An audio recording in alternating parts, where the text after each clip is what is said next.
in the spring of 146 before the Common Era. A city that had stood for 7 centuries burned for 17 days.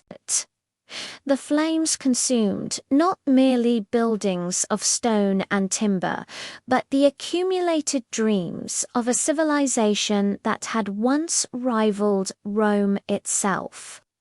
Carthage Qart-Hadasht in the Punic tongue, meaning new city, was being systematically erased from the face of the earth. Roman soldiers moved through streets choked with ash and corpses, their orders absolute: leave nothing standing, spare no one who resisted. What drove the most powerful republic in the Mediterranean world to commit such total destruction? The answer lies not in a single moment of rage, but in over a century of fear, jealousy, and the terrible logic of imperial survival. To understand why Carthage had to die, one must first understand what Carthage was. Founded by Phoenician colonists from Tyre around 814 before the Common Era. Carthage rose from a modest trading settlement on the North African coast to become the dominant maritime power of the Western Mediterranean. The city occupied a peninsula jutting into the Gulf of Tunis, its position granting access to trade routes spanning from the Pillars of Hercules to the shores of the Levant. By the 4th century before the Common Era, Carthaginian merchants had established commercial networks reaching Britain's tin mines, West Africa's gold sources, and every significant port between.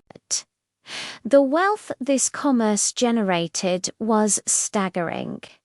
Carthage's famous circular harbour, the Qart, could shelter over 200 warships simultaneously, while its rectangular commercial port hosted trading vessels from across the known world.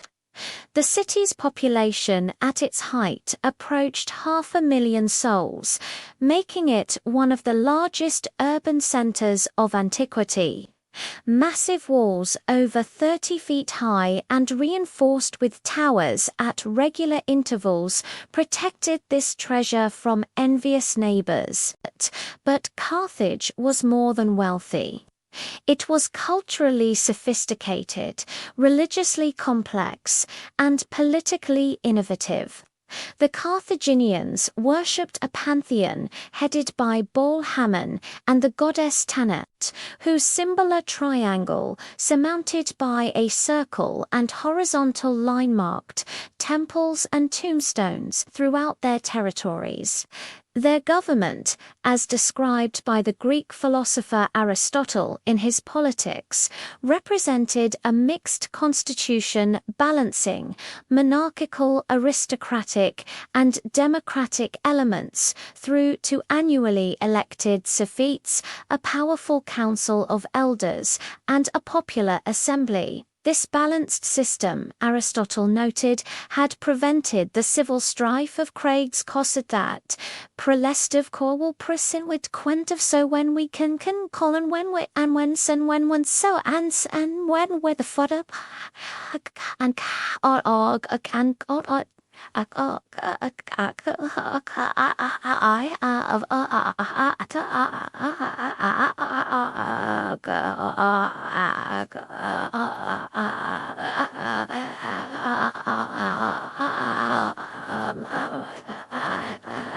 Rome, during Carthage's Golden Age, was still a regional Italian power struggling against Samnites, Etruscans, and Gauls.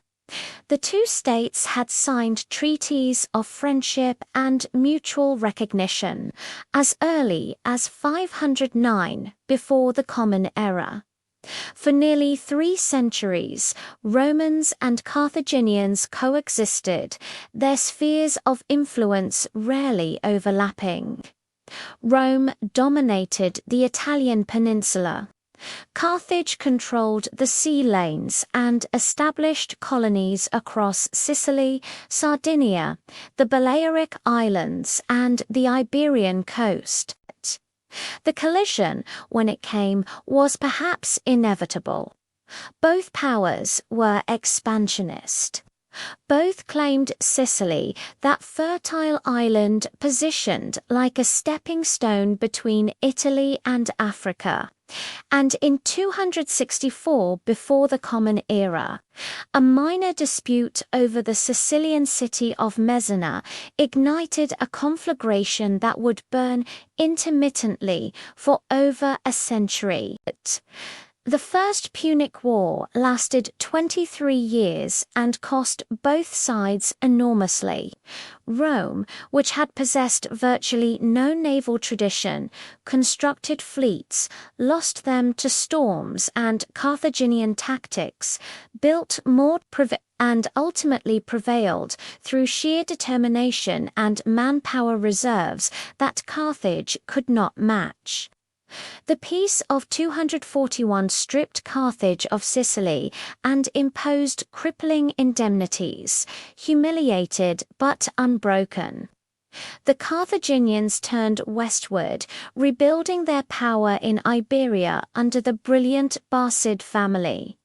It was there, in the silver mines and tribal alliances of Spain, that the second catastrophe was born. The name Hannibal Barca would haunt Roman nightmares for generations. Born around 247 before the Common Era, Hannibal was the eldest son of Hamilcar Barca, the Carthaginian general who had fought Rome to a stalemate in the closing years of the First Punic War, according to the Roman historian Livy, whose account in Ab Herb Condita remains our most detailed source for this period. Young Hannibal accompanied his father to Spain at age 9, and before departing, Hamilcar led his son to a sacred altar and made him swear eternal enmity toward Rome. Whether this story is literally true matters less than what it represents. The Barcid family's burning desire for revenge against the power that had humiliated Carthage. In Spain, Hamilcar and later his son-in-law Hasdrubal the Fair carved out a new Carthaginian empire. Silver from the Iberian mines flowed into Qart-Hadasht treasury. Indigenous warriors were recruited, trained, and welded into a professional army loyal to the Barcid house. When Hasdrubal was assassinated in 221, the soldiers acclaimed 26-year-old Hannibal as their commander without waiting for approval from Carthage's council. The young general wasted no time. In 219, Hannibal besieged and captured Saguntum, a Spanish city allied with Rome. The Romans sent ambassadors to Carthage demanding Hannibal's surrender. The Carthaginian council refused. War was declared the Second Punic War, which would prove the most devastating conflict the ancient Mediterranean had yet witnessed. What followed defied every expectation. Rather than waiting for Rome to bring the fight to Africa or Spain, Hannibal launched one of history's most audacious military campaigns. In the spring of 218, he marched his army, perhaps 50,000 infantry, 9,000 cavalry, and 37 war elephants from Spain, across southern Gaul, and over the Alps into Italy itself. The Alpine crossing alone killed nearly half his men and most of his elephants. Should have ended the campaign before it properly began. Instead, it was merely the prologue to a masterpiece of destruction. At the Trebia River in December of 218, Hannibal destroyed a Roman consular army. At Lake Trasimene, the following June, he annihilated another, killing the consul, Gaius Flaminius, and 15,000 legionaries in the largest ambush in military history. The Romans, desperate and disbelieving, appointed Quintus Fabius, Maximus's dictator to employ delaying tactics against this seemingly invincible enemy. But Rome's patience had limits.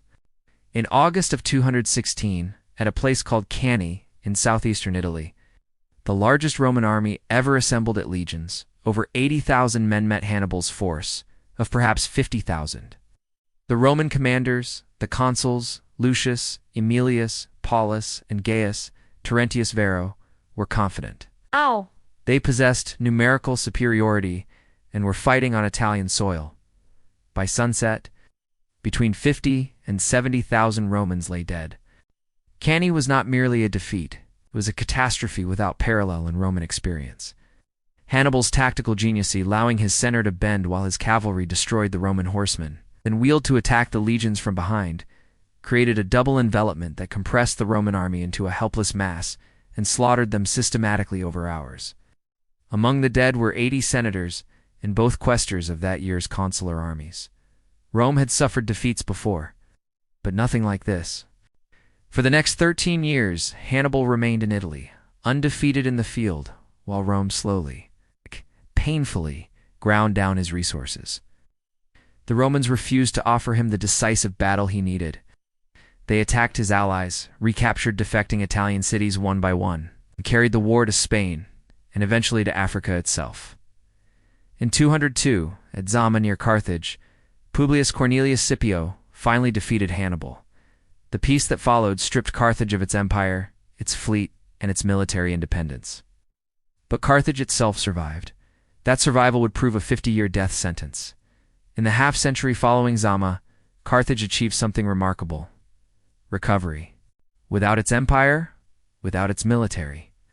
Bound by treaty obligations that prohibited war without Roman permission, the Carthaginian people turned their legendary commercial talents toward peaceful prosperity. The city's merchants rebuilt their trading networks. The agricultural hinterland, the fertile Bagradas River Valley, that the Romans called Africa's breadbasket, produced surplus grain for export. By the middle of the 2nd century, before the Common Era, Carthage had paid off its 50-year war indemnity ahead of schedule and resumed its position as one of the Mediterranean's wealthiest cities. This revival terrified Rome. The generation that came of age after Zama had inherited their fathers' trauma without experiencing Hannibal's eventual defeat. To Roman conservatives, every Carthaginian merchant ship represented a potential warship.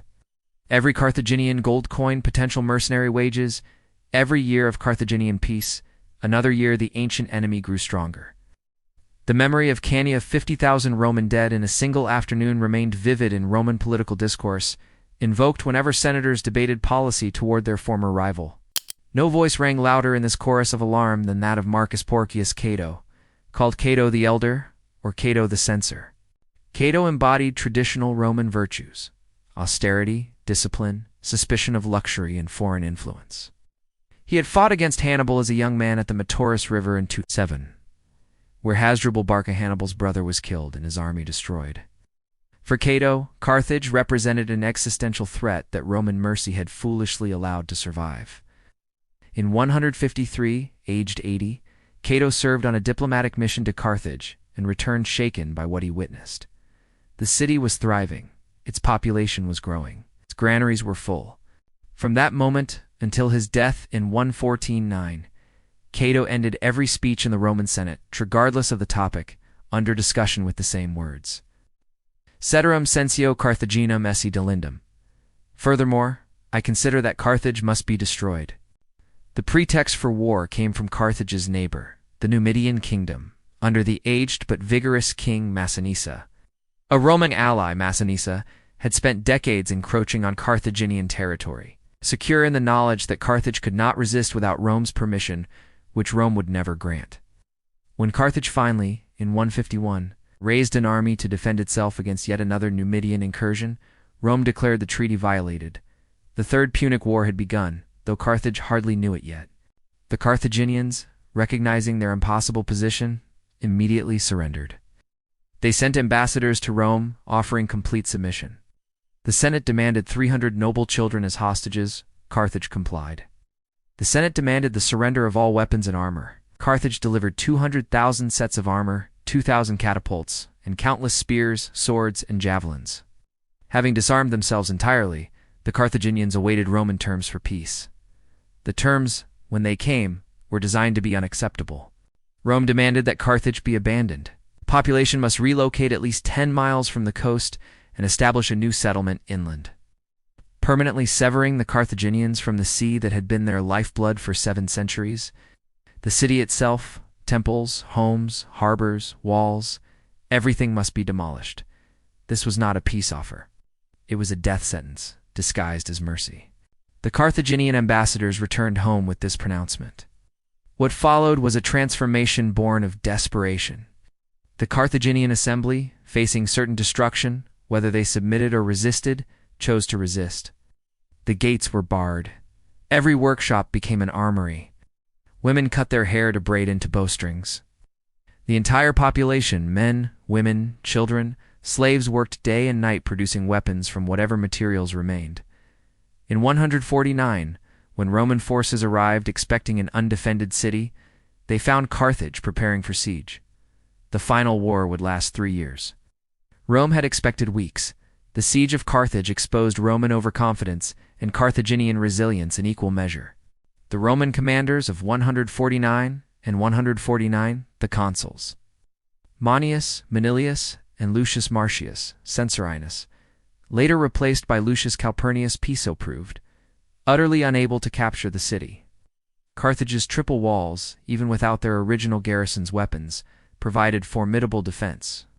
The desperate energy of a population fighting for survival compensated for their military disadvantages. Roman attacks were repulsed with heavy losses. Disease spread through the besieging camps. Numidian cavalry harassed Roman supply lines. The war that was supposed to demonstrate Roman invincibility was becoming an embarrassment. In 147, the Roman Senate appointed a new commander, Publius Cornelius Scipio Aemilianus, adoptive grandson of the Scipio, who had defeated Hannibal at Zama, and later known as Scipio Africanus the Younger. At 36, Scipio Aemilianus was young for such responsibility, but his family name carried weight, and his reputation for competence exceeded that of his predecessors. Scipio immediately restored discipline to the demoralized Roman army. He constructed siege works that methodically cut Carthage off from all supply and reinforcement. Most crucially, he built a massive mole across the harbor mouth, sealing the Cauthan and preventing any Carthaginian vessel from entering or leaving.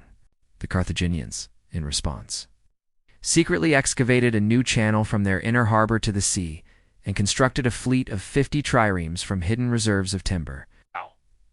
One morning, Roman soldiers watched in disbelief as Carthaginian warships emerged from what they had believed was a completely landlocked city. This final fleet accomplished little militarily after an indecisive engagement. The ships withdrew, but it demonstrated the Carthaginians' extraordinary determination. Even now, surrounded, starving, hopeless, they would not surrender. In the spring of 146, Scipio launched his final assault. The attack came from the harbor side, where Roman forces breached the commercial port's defenses and fought into the city. What followed was not a battle, but a systematic extermination. The Romans advanced block by block, house by house, through streets so narrow that combat became intimate butchery. Carthaginian civilians hurled stones and furniture from rooftops. Roman soldiers set buildings ablaze rather than clear them. The fighting lasted 6 days and 7 nights. As the Romans pushed toward the the fortified citadel at Carthage's highest point, they demolished buildings to create clear paths for their troops. Corpses accumulated faster than they could be removed. Soldiers walked over the dead and dying, sometimes pushing bodies into ditches to create level pathways for siege equipment. The ancient sources record that screams echoed continuously across the city, that the flames cast their light for miles across the African coast. On the 7th day, survivors on the Byrsa offered surrender. 50,000 Carthaginians, all that remained of the city's population, emerged to face enslavement. Among them came Hasdrubal, the Carthaginian commander, who threw himself at Scipio's feet begging for mercy. His wife, watching from the steps of the temple of Eshmun, cursed her husband's cowardice. Then, taking her 2 children by the hand, she walked into the flames of the burning sanctuary. Scipio granted the surviving population their lives as slaves. The city itself received no such mercy. By senatorial decree, Carthage was to be utterly destroyed. Everything standing was demolished. The ground was supposedly plowed and sown with salt, though this famous detail may be a later embellishment. What is certain is that a formal religious cursa devotio was pronounced, forbidding anyone from ever resettling the site. Scipio, watching the flames, is said to have wept. The Greek historian Polybius, who witnessed the destruction as Scipio's companion and friend, recorded that the Roman commander quoted Homer's verses about the fall of Troy. A day will come when sacred Troy shall perish, and Priam and his people shall be slain. Asked what he meant, Scipio replied that he feared for Rome that someday another conqueror might pronounce the same words over Roman ruins. The destruction of Carthage was not merely a military victory. It was a statement of intent that echoed through subsequent Roman history and continues to resonate in modern discussions of empire, genocide, and preventive war. In immediate terms, Rome's annihilation of its ancient rival removed the last significant obstacle to Mediterranean dominance. The province of Africa, carved from Carthaginian territory, became one of Rome's wealthiest possessions, its agricultural output feeding the growing capital for centuries. Corinth, the great Greek commercial city, was destroyed in the same year by another Roman army, 146, before the Common Era, marking the moment when Rome demonstrated it would tolerate no peer competitors. Yet the manner of Carthage's destruction troubled thoughtful Romans, even as they celebrated victory. The Senate's decision to provoke war against a disarmed, treaty-abiding state violated traditional Roman rhetoric about just warfare. The demand that Carthaginians abandon their ancestral citia demand no people could accept transformed Rome from protector of Mediterranean order into its most dangerous predator. Later Roman writers, including Sallust and Cicero, would cite 146 as a turning point after which Roman virtue began its decline, corrupted by the very success that removed all external constraints. Cato the Elder died in 149, before seeing his obsessive advocacy fulfilled. His great-great-grandson Cato the Younger would die a century later in another African city, Utica, himself, rather than accepting Julius Caesar's clemency. The family's association with uncompromising principle and with North African tragedy proved enduring. Scipio Aemilianus, the destroyer, emerged from the ashes of Carthage as Rome's most celebrated general. Yet his weeping amid the flames suggests a moral complexity that simple triumphalism cannot capture. He understood, perhaps better than his contemporaries, what Rome had become, a power so dominant that it could annihilate civilizations purely as a preventive measure, so fearful that it could not tolerate even potential rivals, so ruthless that no surrender was acceptable once war began. This legacy carries profound implications for understanding later historical catastrophes. Modern scholars have debated whether the destruction of Carthage constitutes genocide in contemporary understanding.